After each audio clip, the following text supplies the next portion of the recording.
harsh Arizona desert, 150 miles from civilization, without any food or water. One individual, with incredible determination to survive, sets out on an impossible journey to save his life. For 8 days, he battles with temperatures as high as 120 degrees and endures the pain of an unforgiving terrain.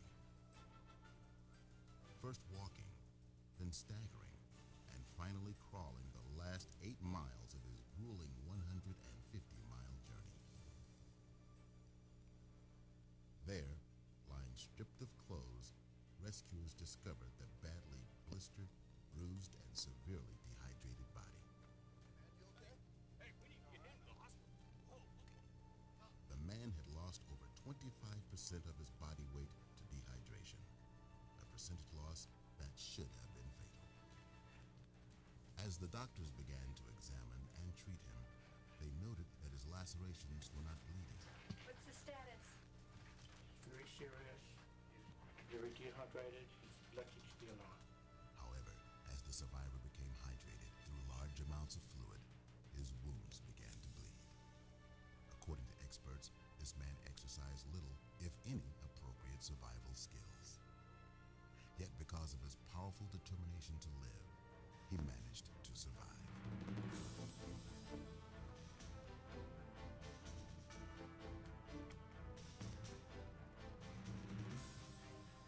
An old wilderness proverb says, survival is 90% mental and 10% physical. This theory of survival often clashes with popular notions of what survival entails.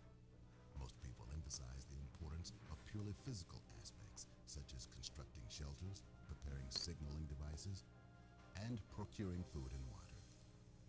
While these activities are certainly important, they are nowhere near as crucial as starting out with a strong will to survive.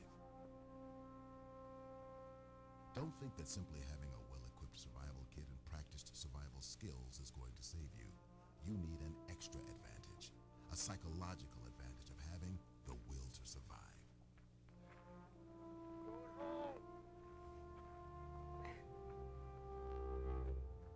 The likelihood of surviving the challenges of being stranded will be greatly diminished unless you have a strong desire to live.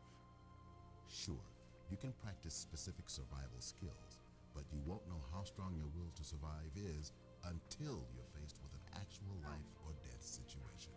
Is anybody there? Can anybody hear me? Can anybody hear me? However, certain steps can be taken to strengthen or reinforce your will to survive. First, you must know the basic needs and priorities of survival. These priorities must be met whether you are at home or stranded in the wilderness after a forced landing. Being prepared for a survival situation will increase your confidence and reduce your psychological stress. By reducing your stress levels, you will enable yourself to better concentrate on your will to survive. In a survival situation, priorities are based on how long you can survive without certain physiological and psychological requirements. The most basic priority for survival is oxygen. Oxygen is crucial. Without it, your survival time can be measured in minutes. In a post-crash survival situation, bleeding is the most common way loss of oxygen can occur. As blood leaves the body, so does the life-sustaining oxygen contained within the blood. The loss of blood can cause unclear thinking and eventually loss of consciousness. Therefore, life-threatening injuries should ultimately have the highest priority. You must be prepared to deal with these types of injuries. Educate yourself on emergency techniques that stop bleeding and learn methods for treating other injuries. Even minor injuries should be treated because the pain from these injuries will only persist and intensify with time. Be aware that pain from injuries, even minor ones, can cause significant stress in an already stressful situation. By becoming knowledgeable with first aid techniques, you will not only increase your ability to cope with injuries and pain, you will increase your confidence level strengthening your will to survive. Because maintaining body core temperature is an essential requirement for survival, shelter becomes an immediate priority. In extremely hot or cold environments, survival time can be measured in hours. With this in mind, it is important to remember when you are in a survival situation, the most immediate shelter you have available is your clothing. It's unfortunate that most pilots dress for the cockpit environment, giving little consideration to the types of environments they will be flying over. The stress caused from being too hot or too cold can wear you down, both physically and mentally. Maintaining the body's core temperature is a survival technique in itself. It may seem like a mundane skill in the everyday world, but in a survival situation, it can be overwhelmingly difficult. Reading books on this subject will help, but should be no replacement for hands-on experience. You must not only learn the skill of building a campfire, you need to practice it. Also, know what's involved in constructing a windbreak, and make a habit of putting extra clothes aboard your aircraft. Wearing and carrying proper clothing and having knowledge about building a fire and creating a basic shelter can greatly reduce the stress associated with temperature. Sharpening up on all of these life-saving skills will empower you to overcome the physical and mental stress created by extreme temperatures. Water is your next essential priority. Without it, you can only expect to survive 3 to 7 days. And because there is no guarantee that you will have suitable drinking water, the water contained in your body may be your only source. Therefore, you must attempt to conserve it by restricting physical activities to the cool of the evening and early morning. An old survival adage is to conserve your sweat, not your water. If you have water, distribute it equally among all survivors and drink as much as you can when you can. It's important to remember, as you become more dehydrated, your brain will become less efficient. As your mind deteriorates, so does your will to survive.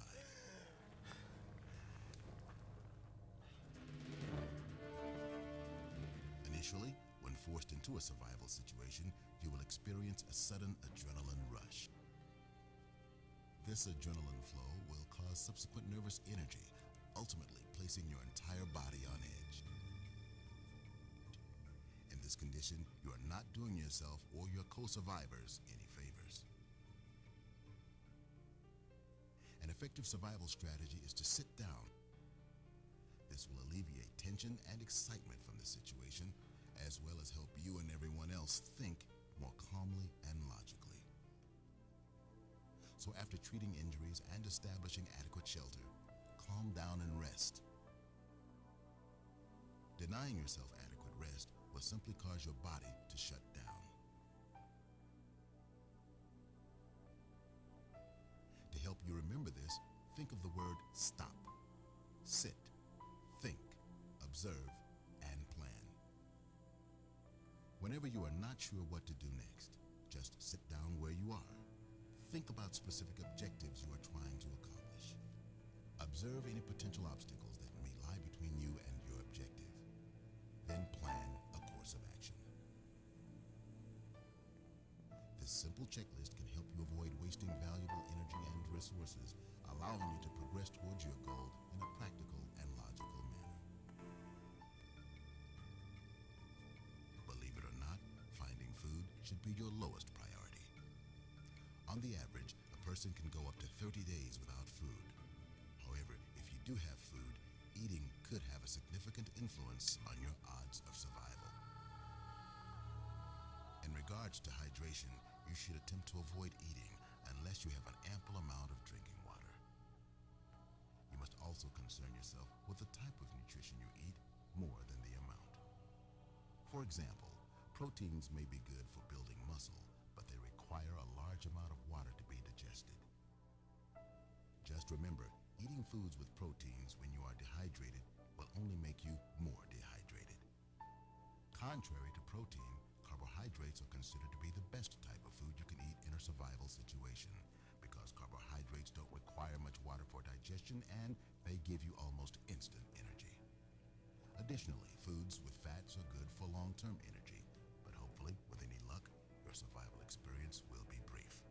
The important point to remember concerning food is do not eat any food unless you have ample drinking water. Consequently, not eating, especially during specific times you're accustomed to eating, will cause severe hunger pains. This type of pain can create severe psychological stress. The urge to eat can actually preoccupy your mind and may even affect your will to survive. To counteract the stress created from hunger pains, try to occupy your mind with tasks that will help bring about your rescue.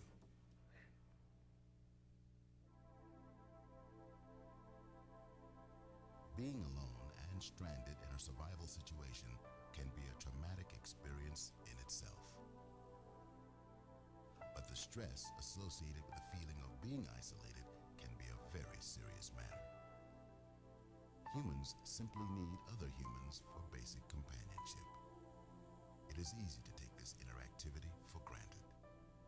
Communication, physical contact, the exchange of ideas, reassurance, and security are all but lost when we are alone.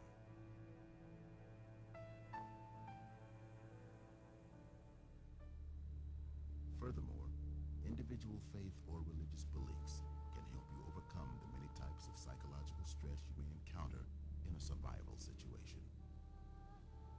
Having faith and religious beliefs can strengthen your will to survive.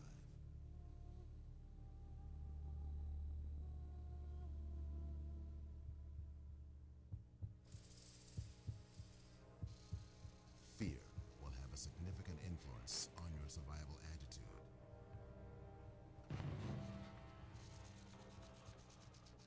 Fear can be your greatest ally and your worst enemy. Fear can create awareness, preparing you to react to an immediate situation. Or fear can cause you to panic and make irrational decisions. Decisions that might cost you your life. It should be understood that fear is a natural, physiological, and psychological response to a perceived threat. People who are frightened typically go into the fight or flight mode. They react to a threat by either standing their ground or running away.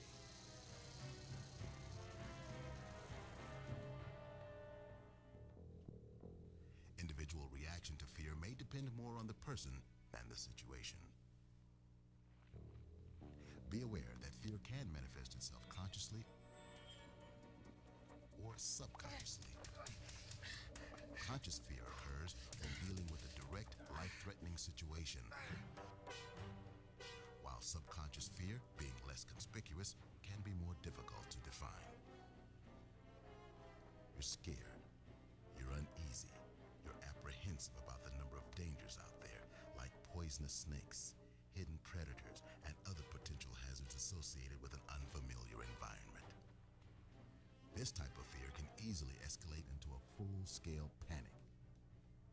Panicking will cause you to make poor decisions that could endanger your life. If you are going to combat fear, you must first realize when you are frightened.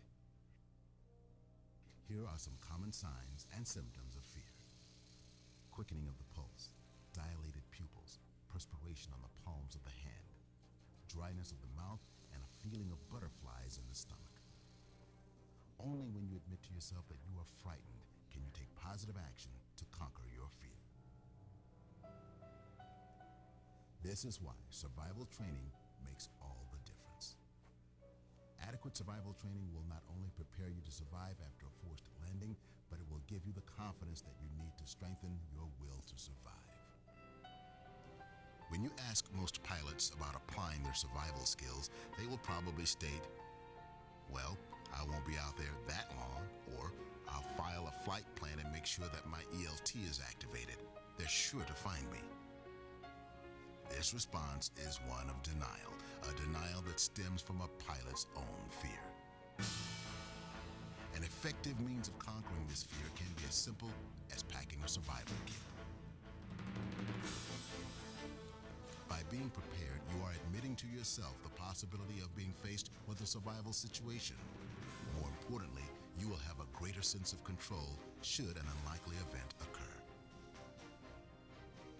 Knowing what to do, when to do it, and how to do it can provide the skills needed to survive the most unfortunate of circumstances. All of these methods, together, will strengthen and enhance your psychological state of being, your mindset, and your will to survive. Oh, it's hot sand. Oh. Most survival skills are based on common sense. Always expect the unexpected. With proper training, preparedness, and confidence, you can prepare yourself for the unknown. You can prepare yourself against all odds. You can prepare yourself to survive.